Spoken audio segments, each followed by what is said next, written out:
Magandang araw sa atin lahat. Muli na naman nagbabalik ang inyong lingkod upang magbigay ng panibagong reaksyon sa mga kaganapan dito sa ating bansa, especially sa ating gobyerno. At ang ngayon, ang mga topic natin ay ang mga pahayag ng mga political analysts sa mainstream media, kasi napapansin natin na talagang binabaliktad nila yung mga pangyayari sa Senado at sa iba pang institusyon ng ating bansa, sa co-equal branch ng ating bansa. Ayan. So makikita kasi natin dito sa mga interview nila sa political analyst na talagang may pinapaboran, hindi nagiging neutral Yun yung problema, 'di ba? Kasi dapat kapag ka magbibigay ka ng opinion at lalo na ipapalabas sa taong bayan, dapat neutral. Huwag mong babaluktutin ang katotohanan, 'di ba? Kasi alam naman natin na nagbigay kagaya niyan yung issue sa Senado, 'di ba? Nagbigay ng warning shot. Bago magbigay ng warning shot, verbal talk, 'di ba? Isa pa diyan, yung naging issue kay Senadora Amy Marcos na sabi nila fake daw yung video na pinapakita ni Madam Amy nitong nakarang araw. So yun ang tatalakayin natin ngayon, kung gaano kasinungaling itong mga taong to na lagi nating napapanood sa ating telebisyon, sa social media, sa YouTube at sa iba pang mga platform. Ayan, so umpisa na natin itong interview nila Doris Bigornia sa DZMM. Ayan. Ngayon ang stand ng gobyerno kapag may inilabas na warrant of arrest ang ICC, address o nakapatuon para sa mga sangkot doon sa may kinalaman sa war against humanity, di ba? Particular doon sa war on drugs. Ayun, kikilalanin at ipatutupad ng pamahalaan. Kaugnay niyang partner, ituloy na natin ang discussion. Kung mausap tayo ng isang political analyst at trustee and spokesperson ng Team Pinas. Kausapin natin si Professor Cleve. So, yan ganun kahaba. Professor Cleve Arguelles. Prof, magandang umaga po. Doris at Robert sa Tandem ng Bayan. Good morning, sir. Hi, good morning, Robert, Doris. Maraming salamat sa imbitasyon. Opo, ito, katatapos lamang po ng press conference ng DOJ. Ito po mga inanunsyo ng DOJ. Maikukonsidera ba natin ito, Sir Cleve, Prof. Cleve, na significant development pagdating sa issue ng nangyari pong insidente ng pamaril sa Senado last May 13? Napaka-significant dahil ibig sabihin din ito, gumugulong na yung investigasyon doon sa ano ba talaga yung katotohanan doon sa pagpapatakas kay Senator Bato de la Rosa. Bali putulin muna natin Kasi pag sinabi mong pagpapatakas, ibig sabihin yung tao pugante, 'di ba? Kung pugante yung tao, andun si John Vic Rimulya, SILG, 'di ba? Andun si Chief Nartates. Bakit hindi nila hinuli, 'di ba? Sino ba ang nag-uutos na hulihin ng mga pulis ang isang pugante? 'Di ba dapat ang Philippine Court, 'di ba? O bakit hindi nila hinuli? Ang daming pulis doon, nakausap pa nila ng harapan. Ibig sabihin, fake news. Fake yung mga statement na binibitawan nyo. Pugante, 'di ba? Pagpapatakas. Hindi pugante si Senator Bato de la Rosa, 'di ba? Alam nyo kung bakit? Hindi kasi sila nakipag-coordinate sa Philippine Court na dapat 'yun ang ginagawa nila, 'di ba? Kasi sabihin na natin may warrant of arrest. Sabihin na natin totoo lahat kahit hindi pa natin nakikita, kahit hindi sila nagbibigay ng copy sa mainstream media o sa mga abogado. Sige, sabihin na natin meron, kunwari, sakyan natin sila. Ang unang gagawin ng ICC, magpapadala ng Interpol. Ngayon, etong Interpol makikipag-coordinate o makikipag-cooperate sa ating Philippine Court. Ngayon, yung warrant of arrest, ibabatay yan sa batas ng Pilipinas. Di ba nga sa Public Act 9851, ando doon kinapi natin yung crimes against humanity. Galing yan sa Geneva Convention at Rome Statute. So meron tayong ganong batas, 'di ba? Ang problema lang, hindi sila nakipag-cooperate sa ating Philippine Court, kaya hindi pwedeng aksyonan ng ating Philippine Court na magbigay sila ng utos na hulihin si Bato. So anong nangyari? Binabypass ng ICC yung Philippine Court natin directly sa Pilipino ang pag-atake. 'Di ba? Kalapastanganan to sa ating constitution, sa rights natin bilang isang Pilipino, 'di ba? Dapat ang gobyerno ang magpoprotekta sa Pilipino, kalaban man yan o hindi. Kaso ang nangyayari, hindi nila pinoprotektahan. Ngayon, sinasabi nila tumakas daw. Common sense, nandun si John Vic Rimulya, bakit hindi hinuli ni John Vic Rimulya? Ibig sabihin, walang utos ang korte, walang pinail na kaso sa korte, walang warrant of arrest. 'Di ba? Sinabi naman ni John Vic yun Ano na namang tong sinasabi nyo na tumakas? Hindi mo pwedeng bansagan ng tao na tumakas kasi hindi naman siya pugante. Rest pa din naman yan ng ating mga kababayan. Marami pa tayong mga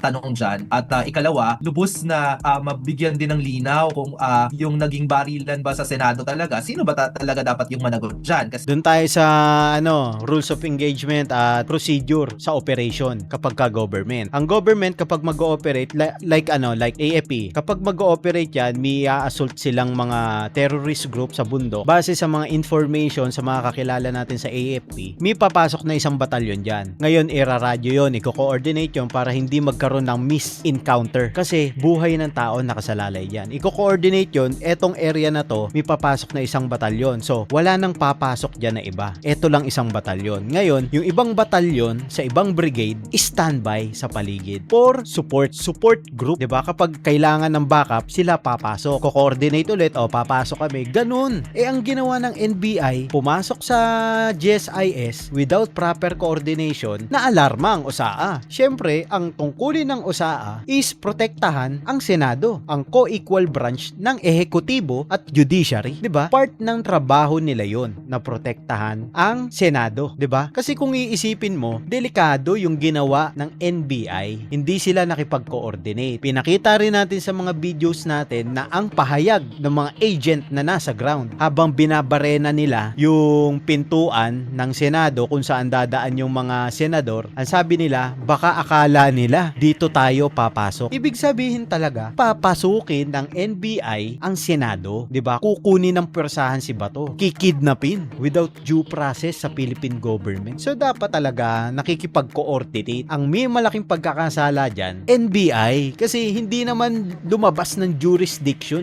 yung OSAA andun pa rin sila sa main building ng Senate. Pero ang NBI lumapit. Paano natin nasabing lumapit naman? Nagkaroon sila ng close encounter Kaya nga nag-verbal talk. OSAA, Major General Aplasca. 'Di ba? Nag-verbal talk before nagbigay ng warning shot. 'Di ba? Gets nyo? Kasi kagaya niyan, nagtugma-tugma yung mga pahayag ni OSAA Mau Aplasca, kagaya ng una niyang pahayag sa media, napatotohanan ng pulis o napatotohanan ng NBI kasi may video rin silang sarili. 'Di ba? Napanood niyo 'yon, yung pinakita natin dito sa vlog natin, sa reaction video natin. May video rin silang sarili. Ibig sabihin, totoo yung sinasabi ni Mau Aplasca. Ito ang problema. NBI hindi totoo ang sinasabi. Sabi ni Pangulo, inutusan niya NBI na umalis doon sa area. Ibig sabihin, pag sinabi mong Senate, kasama na yung GSIS doon. Ngayon lang kami nakakita na nanghingi ng tulong ang director ng GSIS sa NBI para i-secure sila. Kadalasang humihingi ng tulong ang gobyerno sa pulis, hindi sa NBI, 'di ba? Bakit NBI ang nilagay doon, 'di ba? Dapat pulis kung gusto talaga nilang humingi ng tulong. Ibig sabihin, may intention talaga sila, 'di ba? Nagigets niyo yung point natin dito? May intention talaga silang papasukin nila at all costs. Pangatlo, may nahuli na volunteer sa loob ng Senate building. Ba't wala sila naging pahayag doon? Sabihin nila, volunteer, may hawak ng baril, na patotohanan, may gunpowder sa kamay, nagpaputok ng baril. Volunteer, marunong magpaputok ng baril. Saka kapag lihitimo ang operasyon, tandaan nyo to kahit saang sangay ng gobyerno, armed force, police, NBI, hindi ka pwedeng magsama ng volunteer dyan. Legitimate operation yan Kesyo driver daw, hindi pwede yun. Volunteer, magsasama ka, sige nga, tas nagpaputok ng baril, allowed magbaril, 'di ba? Hindi pwede yun. Alin lang yan? Titirahin nila si Bato ron, itutumba nila ron. Or dadalin sa dahig. Dalawa lang yan. Kasi, una sa lahat, di nila pinakita yung warrant. Sabi nila, pinakita raw kay Tito Sen, pero naniniwala tayong alam ni Tito Sen yan. 'Di ba? Kasi ang lakas ng loob papasukin yung Senado nung umpisa pa lang hindi pa Senate President si Alan alam ni Tito Sen yan, wag na siya magloko-loko dito. Titirahin talaga nila si Bato, kikidnapin. Hindi mo pwedeng sabihing lihitimong operation. Dapat pinakita mo yung warrant of arrest, nakipag-coordinate ka sa OSAA, kasi hindi ka naman tatanggihan yan Pero dapat legitimate operation. Bakit hindi sila nakipag-coordinate? Kasi hindi naman lehitimo yung operasyon. Meron silang kasamang striker kung tawagin, hitman. Yun kasi talaga ang lalabas dun Ba't ka magsasama ng volunteer? For what? Ang dami-dami nyo magsasama kang volunteer. For what reason? Diba? Ibig sabihin, may tutumba talaga kayo. May fall guy na tinatawag. Diba? Fall guy ang tawag dun. So far sa Senado natin, unfortunately, medyo drama rather than sagot sa mga katanungan ng taong bayan yung nakukuha natin. So, mainam na yung dapat yan ang sabihin mo kay Matibag pati kay PBBM. 'Di ba? Kasi kung titignan natin yung sitwasyon, sino ba ang umaatake? 'Di ba? Yun kasi yung problema Sino ba sa kanilang dalawa ang umaatake? Kaya napilitang palitan ang leadership ng Senate dahil walang nangyari sa Blue Ribbon, walang nakulong na mataas na tao. Nagsalita na si Saldico, 18 Marines, si Martin Romualdez nagsalita, 'di ba? Sabi niya, hindi ako ang mastermind dahil hindi ako ang pumipirma para sa proyekto, kundi ang executive branch, 'di ba? Yun ang sabi niya. DOJ nagsasagawa ng investigasyon. Oo. Pero sa palagay nyo, Prof, talagang makukuha natin ang kaibuturan, tama ba ako, partner, ng punot dulo nitong nangyaring, kumbaga nga ay drama? Alam mo, kung totoo ka lang, makukuha talaga eh. Kayang-kaya. Maraming possible reason para makuha yung punot dulo niyan. Kaso, ang problema, talagang ginigiba ang mga senador na kumukontra sa administrasyon. Di ba? Yun ang nangyayari. Alam naman natin yan eh. Di ba? Alam natin kung ano nangyayari. Basa natin yan, hindi tayo tanga. Kasi parang, siyempre, ang stand ngayon ng mga ibang senador, takipan tayo. Hindi ko sasabihin to, wag mo sasabihin yan. Yun ang lumalabas. Yun ang naging drama ni Soto, pati ni Lacson. 'Di ba? Pinagtatakpan si Romualdez, pati si PBBM, 'di ba? Bakit ayaw niyo imbitahan si si 18 Marines, si Saldico, si Martin Romualdez, 'di ba? Kasi pinagtatakpan niyo. Yun siguro yung pangamba natin na dahil sa mga ganitong investigasyon kasi very crucial yung cooperation ng mga inimbestigahan, 'di ba? At ang expectation natin dito, maaaring hindi mag-cooperate ng willfully or voluntarily yung Senado. Halimbawa na lamang yung CCTV footage, 'di ba? Kasi may allegation na yung ilang mga miyembro ng Senado na splice daw yung kumakalat na CCTV na nakita natin na wala namang binabaril si Senate Sergeant at Arms. Walang binabaril talaga. Doon kasi yung CCTV nasa loob, 'di ba? NBI na nga nagsabi mismo na nagkaroon sila ng close encounter. Kaya nagkaroon ng verbal talk. Ngayon, nung ayaw umalis ng NBI, nagpaputok. NBI na, your words against NBI words na naman, 'di ba? 'Di ba? Porket hindi nyo nakita, o kahit naman nakita nyo, nagbubulag-bulagan kayo. Alam na namin yan, di ba? Empty yung hallway kung saan siya nagpaputok, di ba? Hahayaan ba nila makapasok? Sige nga ikaw. Yung intruder na gustong pumasok sa bahay mo, hayaan mo makapasok kung may baril ka? Sipin mo yun, di ba? Sa tingin mo, kung may baril ka, hayaan mo siya pumasok? Syempre hindi. Putokan mo na agad.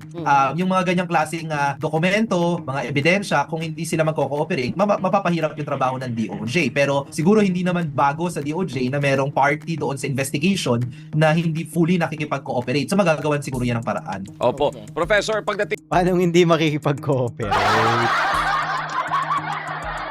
Nagbigay na nga CCTV footage, ni-splice video nyo naman, di ba? Pinalalabas nyo naman na masama. Sino ba talaga ang hindi nakikipag-cooperate? Isa-isahin natin Nagbigay ba ng coordination ng NBI? Hindi. Nagbigay ba ng copy ng warrant of arrest ang NBI? Hindi. Nakipag-coordinate ba ang ICC through NBI sa Philippine Court? Pangatlo, hindi. May nakulong ba, may nakasuhan ba sa mga NBI na nambugbog sa security force ng Senado? Walang nakulong. Nasuspindi ba si Matibag? Hindi. sa Senado kahapon, nagkainitan na naman ng diskusyon Yun lang naman Pero hindi sa panukalang batas, kundi dito sa video na ginamit ni Senator Amy. At isa doon sa mga Eto, pakinggan nyo to. Maganda to. naging sentro ng usapin, ang sabi po ng mga senador, particular kay Senator Risa ko narinig ito, ganito na ba kababa ang diskusyon ng Senado? Ang sinasabi nila masyado nang nahatak pababa yung kredibilidad, yung institusyon ng Senado. Integridad. Oo, integridad. Simula po na mangyari yung barilan at simula nang maupo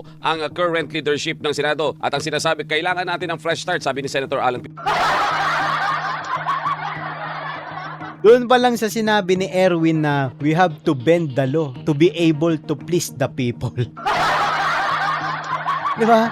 Doon pa lang bumaba na yung kredibilidad ng Senado sa tingin mo. 'Di ba? Sinong matinong mambabatas ang magbe-bend ng law, 'di ba? Kahit saang bansa wala kang makikitang ganun. 'Di ba? Harap-harapan sasabihin sa taong bayan, i-bend raw ang law to be able to please the people. Doon pa lang mababa na yung IQ. Oo, magaling sila mag-English, pero saan ka makakakita ng senador na sasabihin na i-bend ang law? Sinang-ayunan naman ni Boying Rimulya. Isang malaking katangahan. Sinong matinong tao ang magbe-bend ng law ng harap-harapan, di ba? Doon pa lang wala na, sira na kredibilidad ng Senado. Doon pa lang, simula nung unang mga batch ng senador ng Pilipinas, walang nagsabi ng ganun. Ikaw lang, Senator Erwin. 'Di ba? Ikaw lang, wala nang iba, 'di ba? Maling-mali 'yun. Pangalawa, sabi ni Lacson, teka muna. Hindi natin pwedeng i-invite si Martin kasi hindi naman napapatunayan, nililihis lang ng mga kumakalaban sa administrasyon na si Martin ang punot dulo ng nakawan sa flood control. After nun, hindi na patawag. Ang gusto ni Lacson, pirmahan muna yung naging investigasyon ng Blue Ribbon sa Senado para makapagpatuloy raw ng pag-iimbestiga ang Senate Blue Ribbon. Pag pinirma mo yun, tigil investigation. Close na yan 'Di ba? Kaya hindi pinipirma ng mga senador kasi minamanipulate nila ang Senado. Doon pa lang wasak na ang kredibilidad ng Senado, 'di ba? Peter, Ako kahapon. naman, oo. Ano press start? Hindi pa nga ako nag-uumpisa. Press start. Fresh start, pinupush nila si Win Gatchalian, 'di ba? Kasi wasak na yung pangalan ni Soto Iniipit siya ni NBI director na sabi sa kanya, hindi pinakita namin kay Senator Soto yung warrant of arrest. Ngayon tinatanggi naman ni Senator Soto. Wala raw silang nakikitang warrant of arrest. 'Di ba? Magkakakampi to nagbabanggaan. Magkakakampi yan. Kayo agad, sabi niya doon sa floor kahapon. Sa mga ganitong klaseng diskusyon, may kukonsidera ba natin na lahat sila naging contributory factor? Bakit ganyan na lang kababa yung tingin ng publiko sa kanila? Ano talaga, no? Grabe, parang ayaw tayong pagpahingahin ng mga senador natin. Linggo-linggo na lang may bagong drama. Madrama kasi mga bata ni PBBM. Di ba? Sila ang madrama. Ngayon, si SP Cayetano, hindi sila makalusot, 'di ba? Hindi sila tumatagos, 'di ba? Hindi sila makakatagos diyan. Kasi abogado to si Senator Alan. Hindi sila makakalusot diyan. Hirap na ng buhay, nakikidagdag talaga sila, nakikisali sila, no? Kasi alam mo kung bakit ako na mismo magsasabi sa iyo, political analyst. Kasi sila na yung last line of defense ng constitution natin, ng hangarin ng taong bayan na maipatupad pa rin ang batas. Sila na yung pinakahuling depensa ng taong bayan para sa mga gantong korupsyon. Bakit? Paano ko nasabi? Yung Congress, ano ginagawa? 'Di ba? Sinabi ni Libiste, binulgar yung 20 million, 'di ba? Kanino ba nag-umpisa yung mga flood control na yan? 'Di ba sa Congress, sa nakawan? Kokonti lang yung umanib sa Senado. Si Senator Erwin Tulfo, merong flood control. 'Di ba? Sige nga. Ibig sabihin, nagkapera din siya doon? Question yun Hindi yun statement I think yung nakikita natin sa Senado ngayon, no, linggo-linggo, talagang hindi nakakagulat kung Talagang linggo-linggo kasi talagang tinitindigan nila yung para sa taong bayan, 'di ba? Yun kasi ang trabaho nila. Kung political analyst ka na walang pinapanigan, neutral ka, yun ang sasabihin mo. Hindi kasi dito kitang-kita na hindi ka naman neutral. kami sa ating mga kababayan, ang sentimiento ay kagaya ng sinasabi ni Senator Risa Ontiveros na ang baba.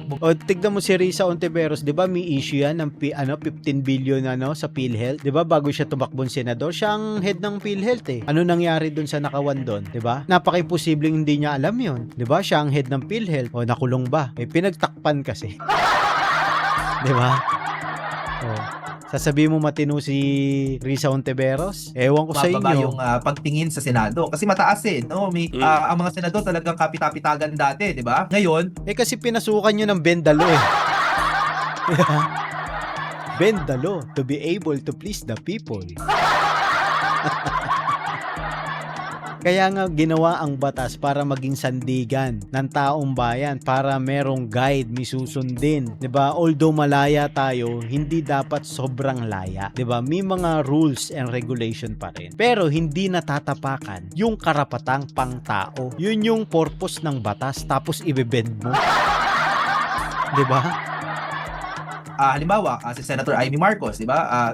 Kinall out siya ng kanyang mga kapwa senador dahil hindi mo naman talaga dapat ginagamit yung Senate plenary, yung session hall, no? Para sa mga ganong klaseng mga conspiracy video, no? Anong conspiracy video? Pinatotohanan nga ni Lacson pati ni Soto. Di ba? Paano mo sasabihin yon? Pinatotohanan nga Kaya hindi na nagsalita si Madam Amy, hindi na kumibo. Pinatotohanan ko. Di ba? Ibig sabihin, nagsasabi ng totoo si Madam Amy Marcos, 'di ba? Nahuli kasi sila sa mga dila nila. 'Di ba? Oh, ngayon paliwanaag ngayon sila sa taong bayan, 'di ba? Oh, ang dami nilang paliwanag kasi alam mo, kapag ang isang issue hindi totoo, hindi mo kailangan magpaliwanag kasi it's fake, 'di ba? Anong papaliwanag mo fake nga. 'Di ba? Fake nga eh. Oo, talagang fake news, no? Sabi din ni Senator Raffy Tulfo, how siya, 'di ba? Kaya ang house show diyan kasi bebend niya yung law. 'Di ba? Bakit natatakot ba siya? Kasi kapag nabuksan yung Senate Blue Ribbon na investigation, damay siya. Andun siya sa flood control eh. Oh, paano yun? 'Di ba? Kaya takot na takot sila nabuksan yung investigasyon sa Senate Blue Ribbon about sa flood control. Kasi kasama sila ron. May sinabi din si Senator Ping nung nakaraan na baka yung Senado pa nga ang kinakakitaan ngayon talaga puro pamumulitika. And I think maraming Talaga, sasabihin na nating totoo yun. Kasi ang political will ng majority bloc is pagsilbihan ng taong bayan. Ang political will nyo is protektahan kung sino yung mga nasa flood control. Diba? Magkaiba talaga kayo ng political will. Kaya nga hindi nyo matibag yung the Great 13 eh. Diba? Walang onsehan sa 13. Diba? mga kababayan natin na ganyan din yung pagtingin. So safe to say na hindi lang si Senator Risa Ontiveros yung nakakakita ng ganyan. Okay. Ay, Oh, kita mo to. Wala siyang in-interview sa majority bloc. Diba? Oh. Hindi yan neutral. Bayad. klaro ko lang, partner. May session pa ba ang Senado? Oo, meron pa silang. Oo. O kaya kahapon sa session yun mismo ipinalabas Okay. during the privilege speech ng Kaya Senator ako yung Amy. tinanong, partner. Gusto ko malaman kay Professor Steve. Mayroon bang karapatan na mabigyan ng sabina or arrest warrant itong mga senador habang nandoon sa may session sila? Ito pa, kaya sila kinakabahan na dapat hindi pagbotohan yung sa ni Bato online. Kasi kapag ka napagbigyan si Bato, makakaboto ulit. Ngayon, pinipending nila, di ba? Ang atin pong saligang batas, nagsasabi na, yan ay kapag more than 6 years yung pinapataw na penalty para doon sa krimen na sila po ay maaaring masakdal, wala pong immunity yung ating mga senador. By tradition, iginagalang ng ating law enforcement authorities na kapag nakasesyon yung Senado ay hindi po ginagambala, no? Bilang respeto doon sa Senado, bilang isang institusyon na nagsasagawa ng batas, no? So yan po yung tradisyon. Pero at the second na tapos yung session, no, walang dapat pipigil doon sa ating law enforcement authorities na mag-serve ng arrest warrant, lalo pa kung more than 6 years naman yung penalty. So yan yung halimbawa nung kay Senator Bato de la Rosa. Kaya nga dahil alam naman nila yung tradisyon, alam din nila yung batas, kinailangan siguro. Yun na nga alam nyo rin yung batas Bakit hindi kayo pumunta sa Philippine Court? Bakit hindi kayo nakipag-coordinate sa Philippine Court? Alam nyo naman pala rin yung batas, di ba? Yun ang problema. Talaga siyang itakas palabas ng Senado dahil kapag nagtapos yung sesyon, Paano mo nga itatakas yung tao, hindi naman pugante? Di ba? Hindi naman siya pugante Ba't di siya inaresto ni John Vic Remulla? Ando dun si PNP Chief Nartates, nagkaharap pa sila. Kaya nga nasabi ni ni Senador Bato na kung pwede lang doon na ako sa PNP custody. Wala namang problema sa akin, kasuhan nila ako rito, 'di ba? Willing siya, 'di ba? Kasi 'yun ang batas ng Pilipinas. Kung talagang mapatunayan, edi makulong siya sa Pilipinas. 'Yun naman ang sabi nila, 'di ba? O bakit mo papakulong sa dahig, 'di ba? Hindi naman tayo miyembro ng ng ICC. Tapos hindi pa sila nakipag-coordinate sa Philippine Court. Kaya nga galit na galit si Trump, 'di ba? Anong sabi niya diyan? Walang legitimacy, no authority, 'di ba? Ang ICC. Kaya kino-condemn nila ang International Criminal Court. hindi na siya mabibigyang proteksyon, yung tinatawag na protective custody ng Senado.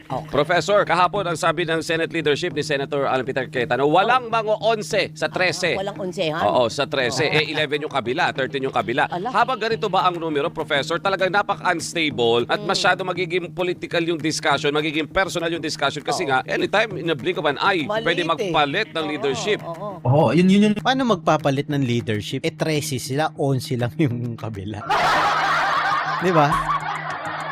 Alam mo eto lang tatapatin ko kung bakit nasabi ni Senator Alan na walang mangu-11 sa 13. Kasi alam mo, sama-sama sila ron na dinanas nila yung takot, yung pang-aabuso sa isang institusyon sa kanila bilang senador. Wala nang wala nang bibitiw dyan. Sama-sama na yan. Hanggang sa dulo yan. Maniwala kayo sa yun yung natutanghayan natin ngayon na dahil masyadong maliit yung nahawak na numbers ng majority, talagang at any time merong posibilidad na magkaroon ng pagbabago sa liderato ng Senado. Kaya nga, parang araw-araw na lang may balita na may baka may Yun yung ipinapangarap nyo.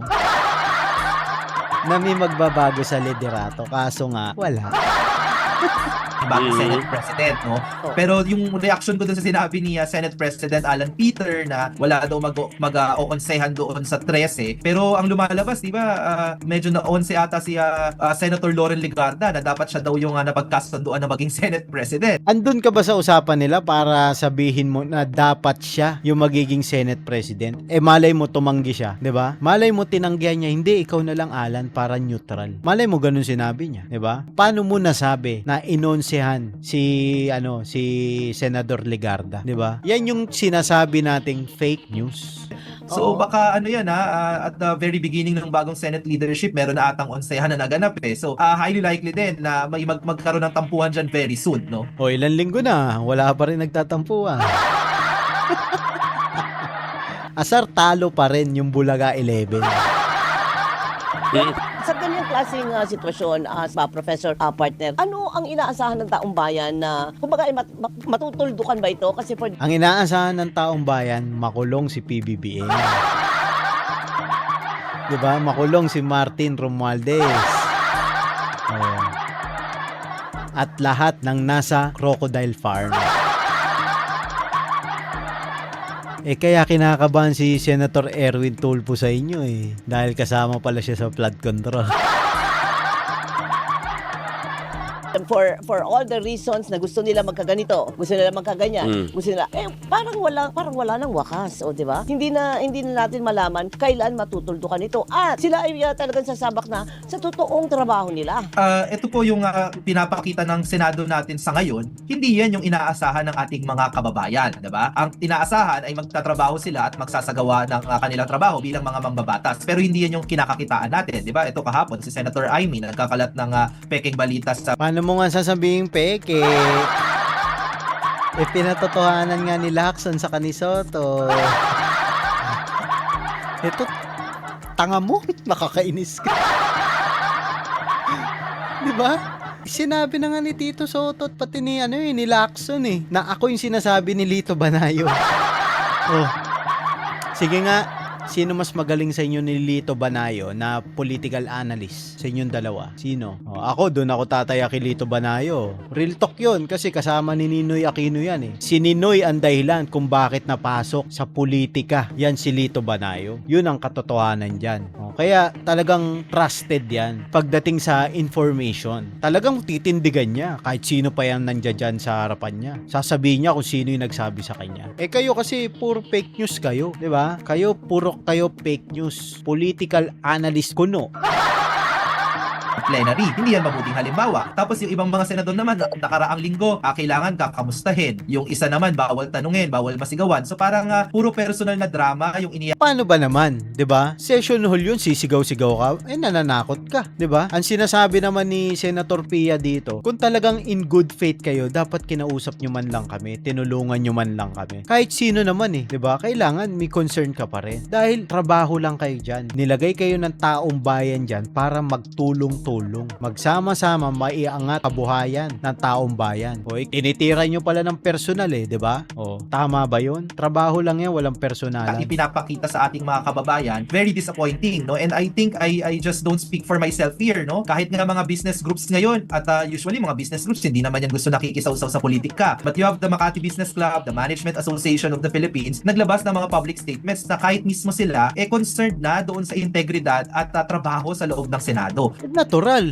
Iniimbestigahan yung flood control. Ayaw nila ilabas yung mga magnanakaw Talaga magiging concern ng business o class dyan. Di ba? Yung mga pribadong negosyo. Maapektuhan sila kita mo, umatras yung mga negosyante galing sa ibang bansa. Kasi walang tiwala pagdating dito sa Pilipinas. Sa suhol pa lang, malaki na hinihingi Paano nyo ngayon mapapaliwanag yan? Magiging concern talaga yung mga yan. Kasalanan nyo rin yan. Kasalanan ng administrasyon yan. Dahil hinayaan nila na magnakaw yung mga bata nila. Alam naman nating alam nila yan eh, 'di ba? So I think marami sa atin talaga yung disappointed sa nangyayari ngayon with the Senate majority, with the Senate leadership. At Talagang pininpoint mo yung majority sino ba presidente?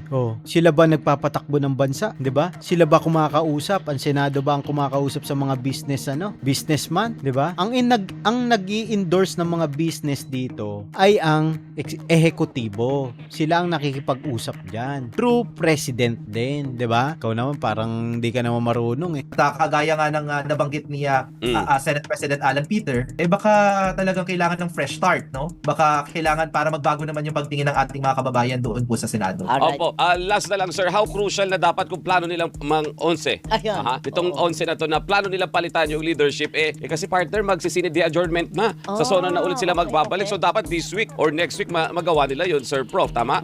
Oo, dapat magawa sa lalong madaling panahon. O pwede din naman, bago mag-convene para dun sa SONA, meron din naman tayong precedent na ganyan na surprise, di ba? Na nung kinonvene yung session para sa joint session ng Congress para sa SONA, biglang nagkaroon ng palitan sa House, di ba? So pwede din naman gawin yan sa Senado. Nakikita ko ngayon, naka-charm offensive ang kampanya ni Senator Win Gatchalian, di ba? Parang ang kanyang mga kasama sa minority, may kanya-kanyang pamamaraan ng pag-endorso kung bakit daw si Senator Win Gatchalian ay mainam na maging panibagong Senate President. Mukhang on the offensive sila. At titignan natin kung madadala ba nila talaga yan sa panibagong Senate President bago o during the session pagka magsasona na. Yan po ang ating aabangan, di ba? Yes. At kapag nangyari, Ang masasabi ko lang dyan, sa plano ni Sherwin Gatchalian, in your dreams.